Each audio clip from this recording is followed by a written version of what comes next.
안녕하십니까, 레피드입니다. 4월 19일 두산앤더빌리티 보도록 하겠습니다. 증시 먼저 보겠습니다. 코스피 1.63% 하락했고요. 코스닥은 1.6% 하락했습니다. 오늘도 양증시 크게 하락을 했습니다. 코스피는 2590포인트로 또 한 번 2600선 아래로 하락을 했고요. 코스닥은 1.6%까지 또 떨어지면서 800 중반선을 이탈하는 모습이었습니다. 외국인 투자자가 어제는 많은 매수를 진행했었는데요. 오늘은 반대의 움직임을 보였습니다. 그래서 외국인 투자자가 3,500억 가까이 매도했고요. 기관 투자자는 6,600억을 코스피에서 매도를 했습니다.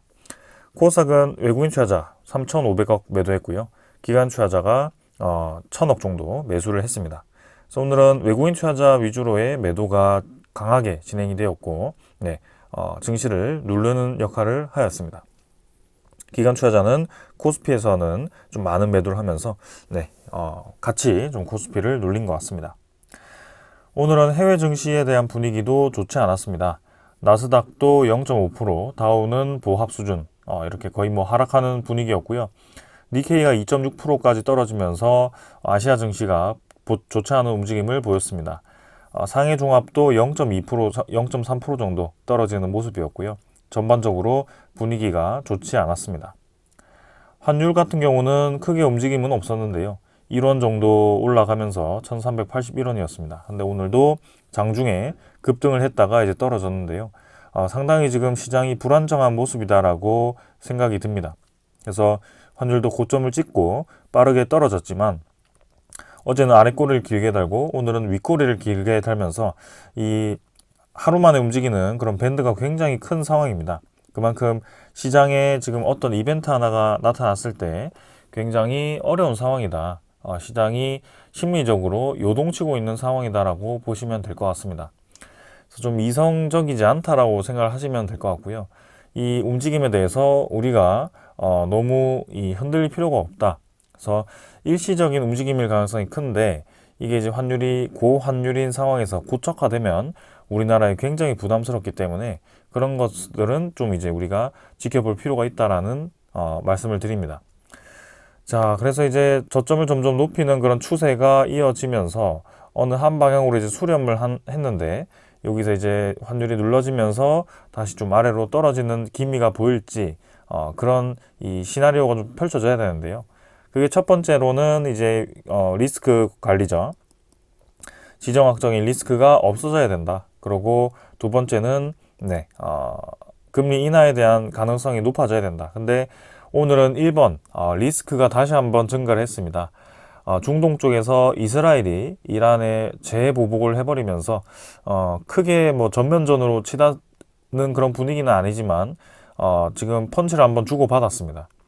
이란에서 다시 한번 펀치를 날렸을 때 이전에 대응했던 그 규모보다 훨씬 더 크게 대응을 해버린다면 이스라엘도 가만히 있지는 않을 것 같고요. 이런 상황이 계속해서 불안감을 증폭시킬 것 같습니다.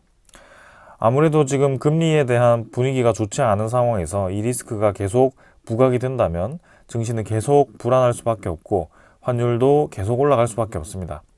그래서 우리가 이 우려하는 그 상황이 이 시장에 나타날 수도 있다라는 그런 경계감을 가지고 있고 한번 차분하게 좀 봐야 될 것 같습니다. 자, 그래서 어제 2% 올라가면서 분위기 좋았지만 오늘 또 좋지 않았습니다. 그래서 코스피 오늘 장중에는 훨씬 더 떨어져가지고 진행이 되었고요. 지금 최저점으로는 2550포인트 정도까지 떨어지면서 상당히 큰 낙폭을 보였습니다. 그래서 오늘 떨어진 거에 2배 정도까지 떨어졌던 저점을 찍었던 그런 상황이었는데요. 그만큼 집중적으로 이 투매 물량이 쏟아졌다. 이 시장에 대한 불안감이 계속 그런 투매 물량을 부추기고 있다. 이렇게 보시면 되겠습니다. 자, 그래서 지금 하단을 한번 뚫었기 때문에 다음 주에도 분위기가 계속 좋지 않다. 또 주말에 이란이 이스라엘에 보복을 했다. 그런 상황이면 다음 주 초반부터 바로 또 시장이 떨어질 것 같습니다. 그래서 그런 상황이 지금 계속 이어지고 있다 보니까 좀 우리 입장에서는 상당히 좀 어려운 상황이다. 그래서 지금 어디가 저점이다라고 판단하기 어려울 정도의 그런 상황이기 때문에 우리가 지금 올랐다 내렸다의 이 주시를 하기보다는 좀 시장에 대한 안정화를 좀 주시를 하면서 지켜보는 게 좋겠다라는 말씀을 드립니다. 자, 금액적으로는 기관 투자자가 7천억 가까이를 매도를 했고요. 네, 지금 뭐 어제 반짝 매수했다가 또 그대로 크게 물량을 쏟아내고 있습니다. 특히 금융투자가 6,300억 가까이 매도하면서 계속 큰 매도를 이어가고 있고요. 4월 11일부터 해서 계속 매도 이어오면서 지금 뭐 이 2조 이상 거의 뭐 3조 가까이를 뱉어내고 있습니다. 그래서 금융투자는 지금 이러한 지정학적인 리스크, 금리 인하에 대한 그런 가능성이 일축된 상황, 이런 것들에 대해서 계속 빠져나가고 있는 상황입니다. 외국인 투자자도 지금 어제 매수했던 거를 절반 정도, 그 이상 매도를 했고요. 이대로 또 매도로 포지션을 잡는지 그런 것들을 좀 주시를 해봐야 될 것 같습니다. 그래서 중동에 대한 리스크가 더 증가를 할 것인가, 아니면 한번 주고받았으니 이쯤 해서 좀 참고 넘어갈 것인가. 근데 저는 사실 전자에 해당될 거라고 보고 있기 때문에 시장에 대한 분위기가 다음 주에도 좋아 보이지는 않습니다. 그런 상황 속에 고금리가 계속 지속이 되고 이 환율이 계속 올라가다 보니까 우리나라와 같은 이런 신흥국들, 수출 위주로의 그런 수입 수출이 활발한 국가들이 큰 타격을 볼 수밖에 없는 상황이고요. 그게 지금 주식시장에서 요동을 치고 있는 겁니다. 선물 지표는 유럽 증시 오늘도 떨어지고 있고요. 미국 증시는 보합 수준입니다만 하락 중입니다. 원자재 가격은 뭐 의외로 지금 이제 중동에 대한 리스크 대비해서는 안정적으로 진행 중입니다. 82달러까지 다시 떨어졌고요. 고점을 찍고 이제 계속 올라갈 듯 하면서도 또 이렇게 안정화되고 있습니다. 그래서 이 분위기 한번 일단 주시를 해보겠습니다. 천연가스도 오늘은 좀 떨어지고 있고요. 뭐 크게 많이 변하지 않았기 때문에 넘어가겠습니다. 채권금리는 4.59%, 4.6% 다시 넘었다가 떨어졌다가 최근에 계속 반복하고 있습니다. 그래서 이 고점 라인에서 좀 떨어지는 것이 중요해 보이고요. 우리나라 증시가 올라가기 위해서는 환율이 떨어지고 국채금리가 떨어져야 되는 상황입니다. 그래서 이런 상황들이 좀 빠르게 나타나야지 좀 회복을 하지. 계속 이제 미국의 국채 시장이 가격 메리트가 생기고 이자율이 올라지면 그쪽으로 이제 돈이 이동할 겁니다. 그래서 외국인 투자자가 그동안 큰 움직임이 없었지만 이러한 상황이 계속 지속이 된다면 코스피에서 대량 이탈을 할 가능성도 있습니다. 아직까지는 그런 움직임이 나오지는 않고 있지만 조금 이제 그런 상황이 나올까봐 우려스러운 모습인데요. 한번 천천히 좀 지켜보도록 하겠습니다. 자, 오늘 이 정도로 이제 증시 분위기 살펴보았고요. 네, 주말 동안 또 그 리스크가 더 증가하는지 계속 한번 봐야 될 것 같습니다. 그래서 4월 달은 굉장히 어려운 시장이 이어지고 있고 다음 주에 대한 분위기도 썩 좋을 것 같지는 않습니다. 그래서 물가지표 그런 것들이 좀 떨어져서 미국 FOMC에서 이제 금리 인하를 할 만한 그런 확신 지표가 좀 나와야지만 시장이 다시 반등할 수 있는 기회가 올 것 같고요. 그게 언제가 될지는 확실하게 알 수는 없습니다. 그러나 어제도 그렇고 테슬라에 대한 직원 10% 정도를 한꺼번에 이제 해고를 하는 그런 상황, 그런 것들이 이제 반영이 된다면 실업률도 이제 높아질 거고요. 미국에서 우려하는 그런 고용 지표에 대한 호조가 서서히 줄어들 것 같습니다. 그렇게 된다면 물가도 자연스럽게 떨어질 거고요.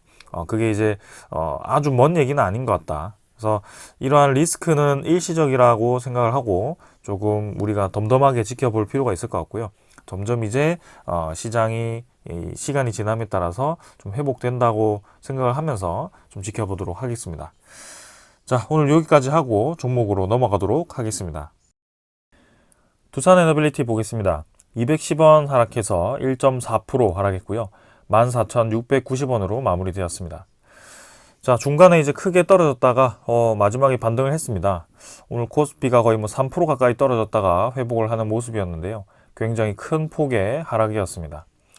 자, 두산에너빌리티는 시장 하락 대비해서는 좀 덤덤하게 잘 유지했다라고 좀 보고 있고요.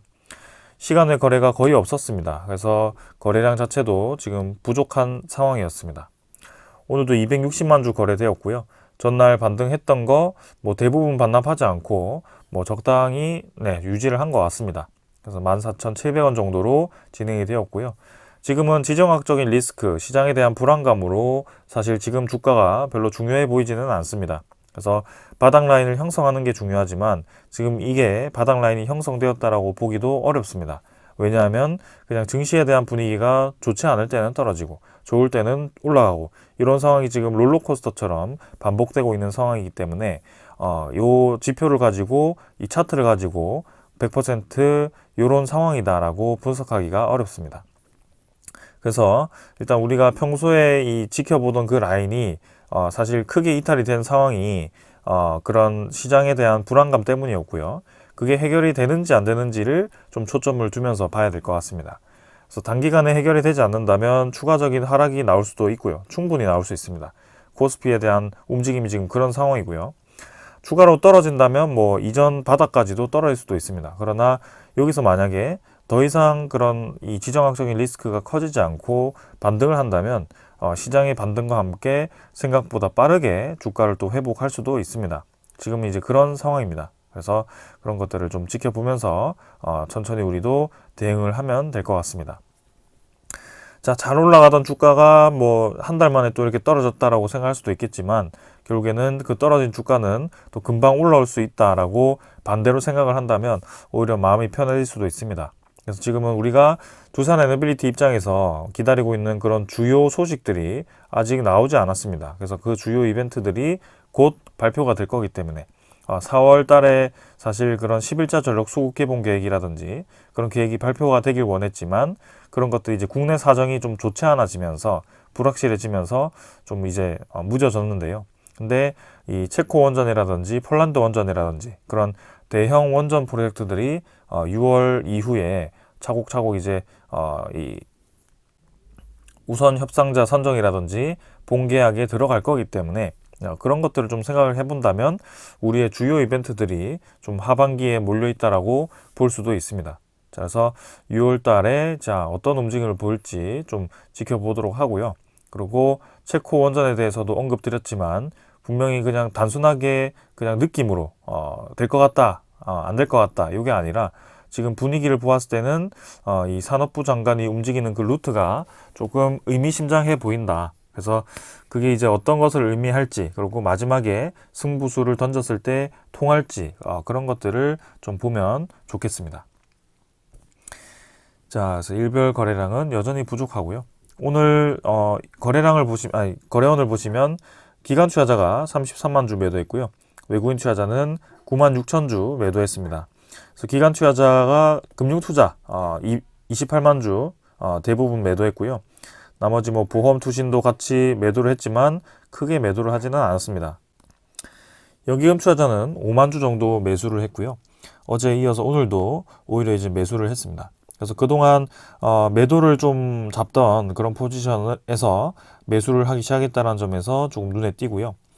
그 정치적인 이벤트 때는 대부분의 기관 투자자가 큰 매도 물량을 쏟아냈지만 그 이후에는 사실 뭐 크게 쏟아내는 물량은 금융 투자를 제외하고는 딱히 뭔가 보이지는 않습니다. 보험도 좀 쏟아내고 있는 것 같긴 하지만 주요 투자자들은 덤덤하게 좀 움직이는 것 같습니다. 그래서 주가는 좀 그 이벤트와 그 다음에 이제 코스피 코스닥에 대한 분위기와 함께 좀 정말 이 힘없이 그냥 팍 떨어지는 모습이었는데요. 생각보다 지금 그 이후에 수급들이 별로 움직임이 없었다. 그래서 뭐 손절매를 하면서 투매 물량이 쏟아지면서 떨어진 게 아니고요. 적은 거래량으로 주가가 좀 떨어졌을 뿐이다. 그렇다고 한다면 또 물량을 계속 매집하는 사람들 입장에서는 지금이 또 한 번 기회가 온 거고요. 기간이 좀 길어져서 지루한 움직임이긴 하지만 계속해서 천천히 물량을 모아갈 수 있는 기회가 오는 것입니다. 그 기회가 왜 자꾸 오는 것인가? 실제로 그 기회마다 매집을 하기 위해서 주가를 관리하는 것인가? 그거는 알 수가 없습니다. 그러나 그 기회가 올 때마다 이 매수하는 수급이 지속적으로 있기 때문에 우리는 그것들을 좀 볼 수가 있고요. 중간중간에 이렇게 매수 매도를 하는 그런 패턴이 있긴 합니다만 결국에는 그 패턴을 보이면서도 꾸준히 이제 평균적으로는 물량을 계속 확보해 나가고 있는 모습이 기관 투자자와 외국인 투자자 둘 다에게서 보이고 있다. 그래서 이 구간 정말 오랫동안 올라갔다 떨어졌다 횡보하면서 지루한 흐름이 이어진 것처럼 보이지만 이 양 투자자들은 지분을 굉장히 많이 늘리는 그런 기회의 구간이었다라고 볼 수가 있습니다. 그래서 두산 에너빌리티가 이제 결정적인 소식이 나온다면 언제든지 올라갈 수 있는 그런 상황이다라고 저는 볼 수 있고요. 이 외국인 투자자와 기관 투자자가 물량을 많이 매집한 만큼 지금 시장에 유통되는 그런 물량이 잠겨 있다라고 보시면 될 것 같고요. 개인 투자자는 별로 움직임이 없습니다. 최근에. 그래서 일별 거래량이 굉장히 줄어들어 있다. 6억 4천만 주 종목이 그죠? 주식수가 6억 4천만 주인 종목이 일평균 거래량이 260만 주면 1%도 아니고 0.5%도 아니고 0.23% 정도, 네, 이런 수준입니다.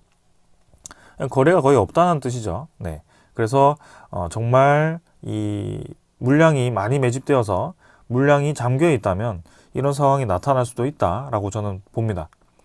자, 그래서 이후에 나오는 그 움직임, 그리고 시장이 안정화되었을 때의 두산 에너빌리티의 움직임, 그런 것들을 좀 보면서 지켜보도록 하겠습니다.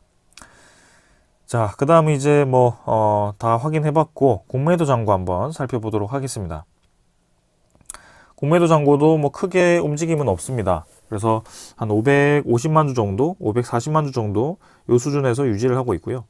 오늘도 550만 주 정도로 공매도 잔고는 크게 변화 없었습니다. 그래서 조금 이제 늘어나다가 좀 멈춘 상황인데요.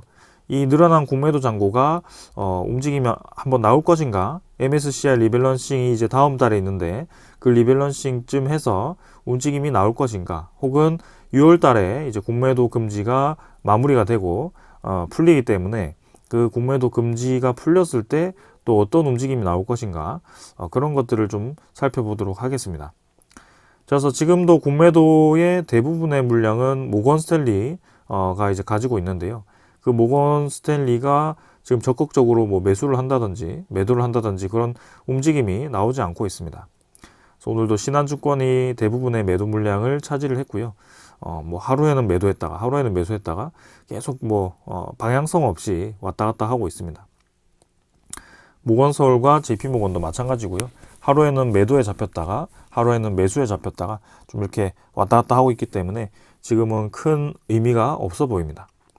적극적으로 꾸준히 지금 매수를 집중적으로 한다라는 수급이 지금 없고 일별 거래량도 별로 없는 상황이기 때문에 계속 지루한 움직임이 보여지는 것입니다.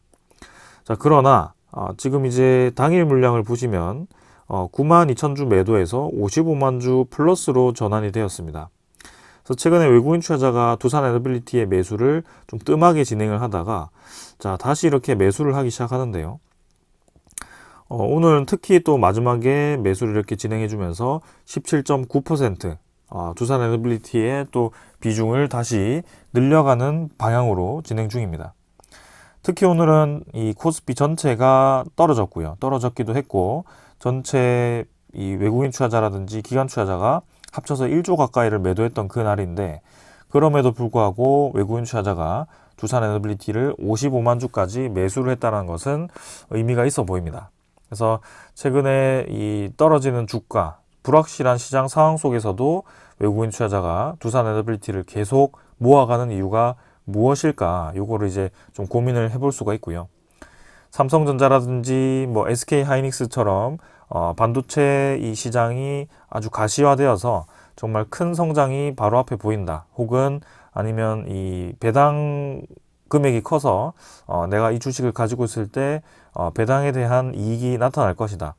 이런 종목이 아니거든요. 두산 에너빌리티가. 그래서 건설 관련이기도 하고 플랜트 관련이기도 하고 단기간에 이제 수익성을 굉장히 크게 높이기가 어려운 사업이고 그리고 이 배당에 대한 그런 소식도 아직 없기 때문에 사실 비중을 계속 늘려갈 이유가 없는 상황이기도 합니다. 근데도 최근에 이 외국인 투자자에 대한 움직임이 한 12%부터 저는 시작이 된 것 같은데 연속적으로 계속 물량을 확보해서 거의 18%까지 높여놓은 상황입니다.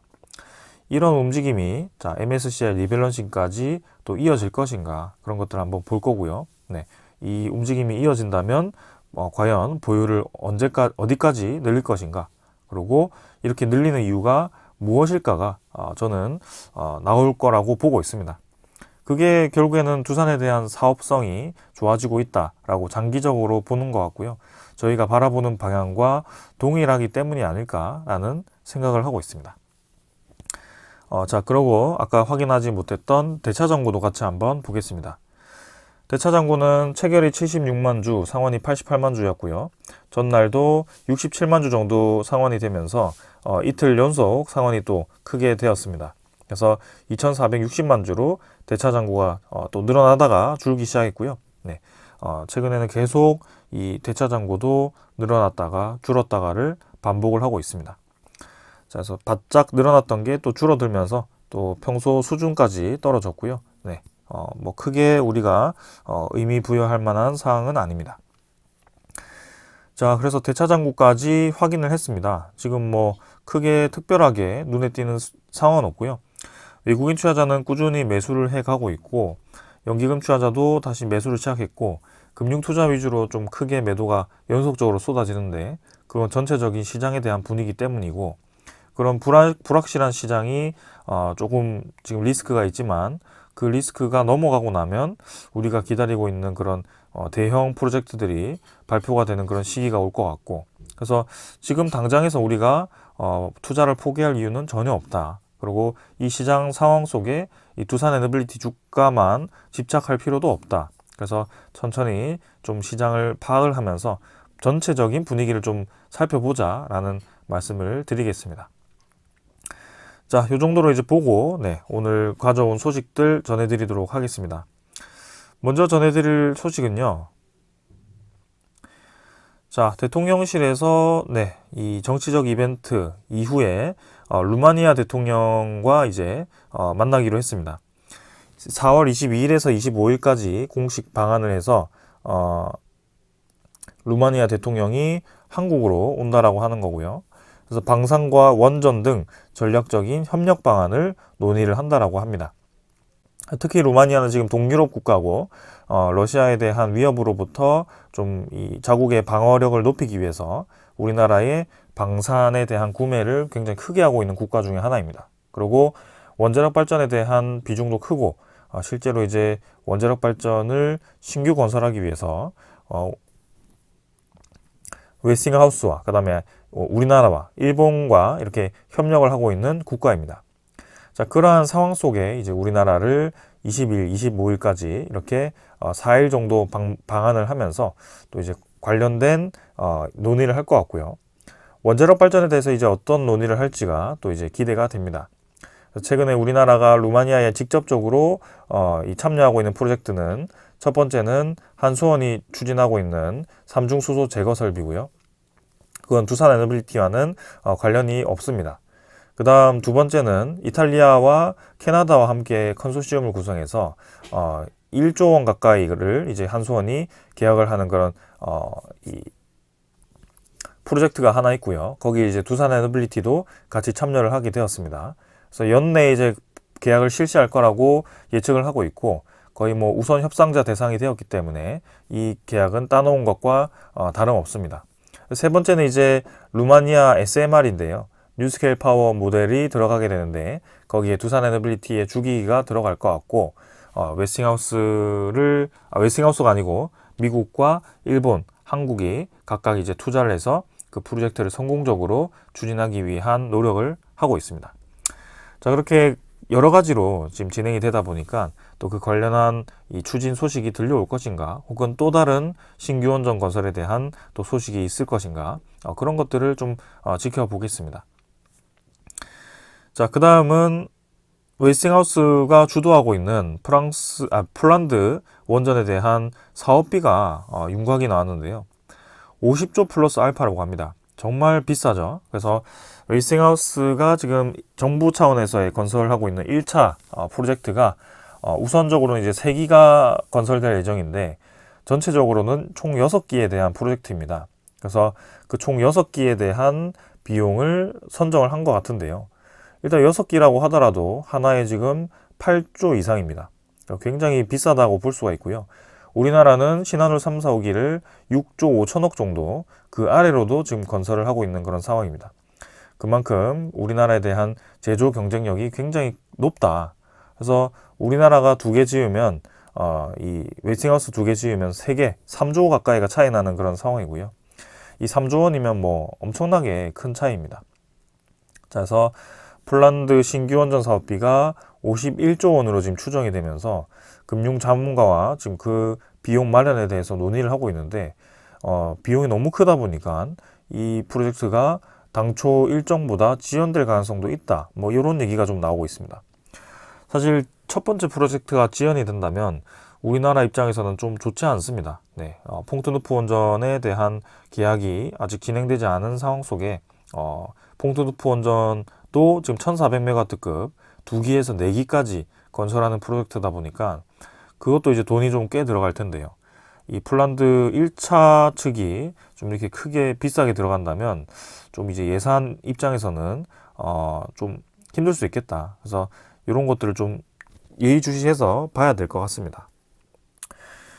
자, 그래서 지난 2022년에 폴란드 최초 원전 건설 사업자로 웨스팅하우스를 선정했고요. 폴란드 북부 포메라니아에 6에서 8기가와트 규모의 원전 6기 건설 사업을 추진 중이고 작년 6월에 PEJ와 설계와 초기 구매 등에 협업하기 위한 계약을 맺었다라고 합니다. 그래서 2026년에 착공해서 2033년에 1호기 상업운전을 시작한다는 목표고요. 후속 원전은 2에서 3년마다 건설을 할 예정이라고 합니다. 요 이외에 이제 우리나라가 LOI에 서명을 했고 1400메가와트에 기반한 원전 2기에서 4기를 짓는다. 폴란드 입장에서는 정말 너무 비싸서 우리나라로 빨리 갈아타고 싶다라는 생각도 들 것 같은데요. 근데 뭐 정치적인 입장에서 폴란드의 그런 안보 입장에서 미국을 선택하는 것이기 때문에 어쩔 수 없는 상황인 것 같습니다. 그래서 우리나라도 일단 가격 경쟁력을 들이밀어서 지금 퐁트누프 원전에 대한 이 프로젝트가 차질 없이 진행되었으면 하는 바람이고요. 어떻게 진행될지 또 한번 기다려 보도록 하겠습니다. 자, 그 다음은 계속해서 이제 우리나라는 갈려 있습니다. 오른쪽은 원전, 왼쪽은 태양광. 둘 다 하면 안 되냐 이런 얘기가 있는데요. 실제로 제가 계속 강조드리는 것도 그겁니다. 프랑스 같은 경우는 이미 원자력 발전과 신재생에너지를 동시 투자를 해서 성공적으로 운영을 하고 있습니다. 우리나라도 어떻게 보면 2개를 동시에 투자를 하고 있죠. 근데 지금 한쪽을 늘리기 위해서 원자력 발전을 완전히 없애려는 그런 정책에서 이제는 늘리지 말자라는 정책으로 좀 바뀌긴 했지만 일단 결국에는 둘 중 하나를 계속 선택하려고 하는 그런 상황이 좀 있습니다. 근데 지금은 이제는 앞으로 이 에너지에 대한 수요라든지 전체적인 탈탄소 분위기를 보았을 때는 2개 다 선택을 하지 않을 수 없다. 복수 체크를 해야 되는 상황이다 라는 모습이고요. 그런 것들을 좀 고려해서 지금 국제에너지기구라든지 그런 국제적인 움직임이 확실히 전력을 충당하기 위해서 탈탄소로 전력을 충당하기 위해서는 어느 한 에너지원에 올인할 수가 없다라는 의미를 내비치고 있습니다. 자, 그런 의미에서 우리도 좀 잘 합작해서 진행했으면 좋겠고요. 그 합작되는 그런 정책이 두산 에너빌리티에 좀 좋은 방향으로 진행되었으면 하는 바람입니다. 자, 그 다음 두산그룹이 이제 4년 전에 매각한 모트로를 재인수한다라고 하는데요. 요거는 이제 모트로를 이제 두산 밥캣이 다시 인수하는 방향으로 준비 중이라고 합니다. 그래서 굴착기용 유압기기 등을 제조하는 민수 부문과 K9 자주포 포탑 구동 장치를 생산하는 방산 부문이 있는데요. 아무래도 모토로의 그런 K9 이 자주포 포탑 구동 장치가 상당히 최근에 많이 잘 나가지 않을까라는 생각입니다. 자, 그래서일까요? 4년 전에 정말 뼈를 깎는 심정으로 알짜 회사를 좀 많이 매각을 했었는데 다시 인수를 하고 싶다라는 의지를 내비치는 것 같고 이제 그만큼 두산그룹이 좀 어느 정도 여유가 생겼다라는 뜻입니다. 그래서 우리가 좋지 않게 생각하는 그런 두산 에너빌리티의 재무가 또 한번 우리에게 손을 벌릴 것인가? 그렇지는 않을 것 같고요. 유동성 현금이 꽤 많기 때문에 그런 최악의 상황은 오지는 않을 것 같습니다. 자, 그래서 우리는 지금 이제 시장에 대한 안정화를 먼저 기다리고 안정화되는 그 속에서 결정적인 소식이 하나 들려오면 결국에는 크게 주가가 올라갈 것 같다. 아까 말씀드린 외국인 투자자는 오랫동안 이 두산 에너빌리티에 대한 지분을 늘려오고 있는데 거기에 대한 이유가 분명히 있을 것 같다라는 생각입니다. 그래서 오늘 이 정도로 좀 소식 다 전해드렸고요. 마무리하도록 하고요. 네, 주말 동안 또 이제 어떤 소식들이 있을지 한번 기다려 보겠습니다. 저는 여기까지 하고 마무리하겠습니다. 감사합니다.